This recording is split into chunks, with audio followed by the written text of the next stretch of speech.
So good evening my dear students. So welcome you all to my next class on dynamics. So today we are going to discuss about the angular velocity and angular acceleration, and after that we are going to establish the relationship between angular velocity and linear velocity. So first of all we'll deduce the expression for angular velocity and angular acceleration. So before coming to the deduction, it's better to know what is angular velocity. So angular velocity means it is the rate of change of the angle. And if we take the rate of change of the angular velocity, then we'll get the angular acceleration.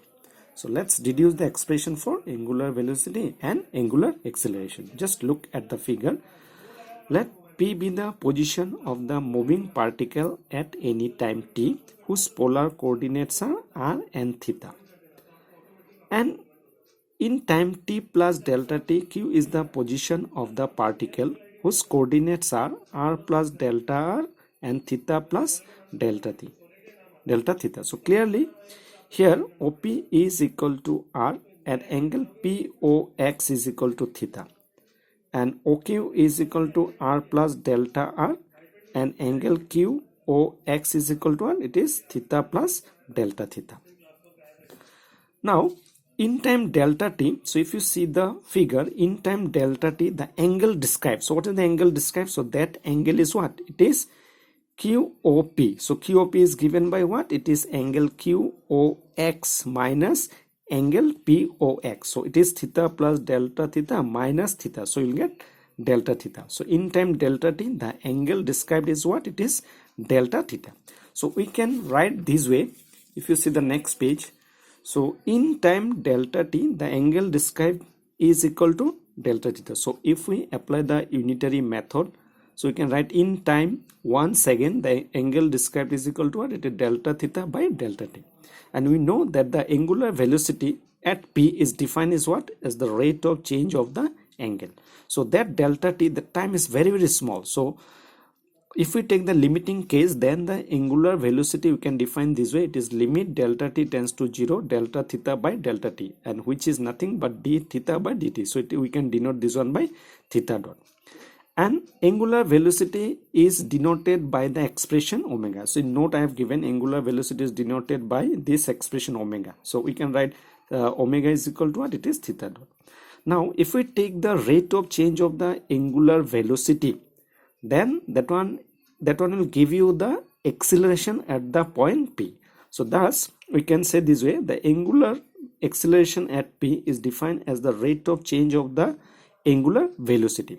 Thus what will be the expression? Angular acceleration at P we can write is the rate of change of the angular velocity. So we can write it is d dt of what? D theta by dt. So we can write d square theta by dt square. So that can be written as theta double dot. So this is the expression for angular acceleration. So you have to remember what is the expression for angular velocity. It is theta dot, and that one is denoted by omega, and angular acceleration is denoted by what? Theta double dot. So now let's establish the relationship between angular linear velocity and angular velocity.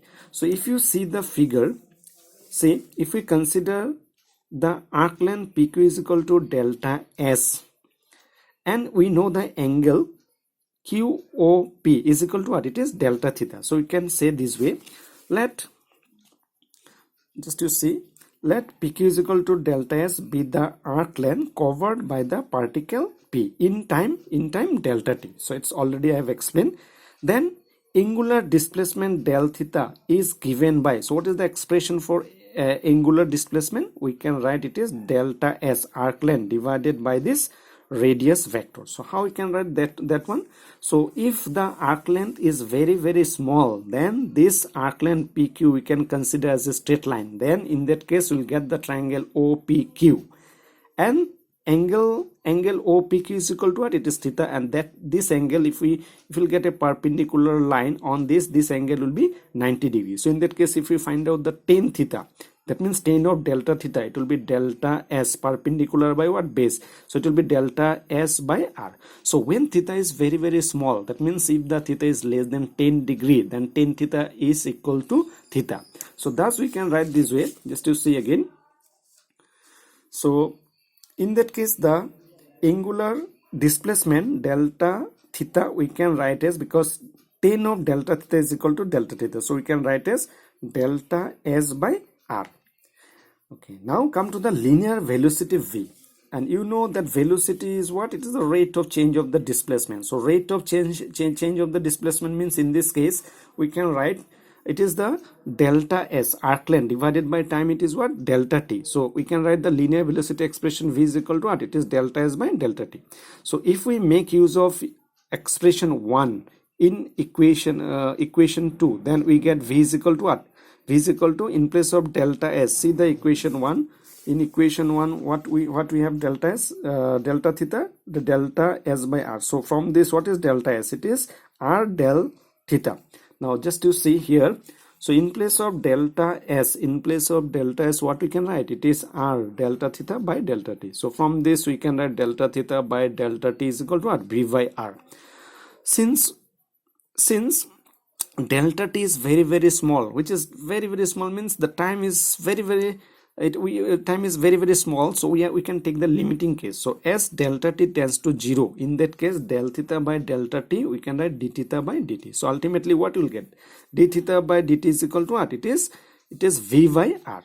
So d theta by dt is equal to what? It is theta dot. So theta dot means what? It is the angular velocity. That one is denoted by what? Omega. So what is the expression for omega? Omega is equal to what? It is V by R. So this is the relationship between linear velocity and angular velocity. Here omega is the angular velocity, V is the linear velocity, and R we can say it is the radius, components of the radius vectors. So after this, we can, in next class we'll solve the problem based on components of velocity and acceleration along the radial and transverse direction. Beside this, we will take the help of the expression for angular velocity and angular acceleration to solve the problems based on these topics. So thank you. See you again in the next class.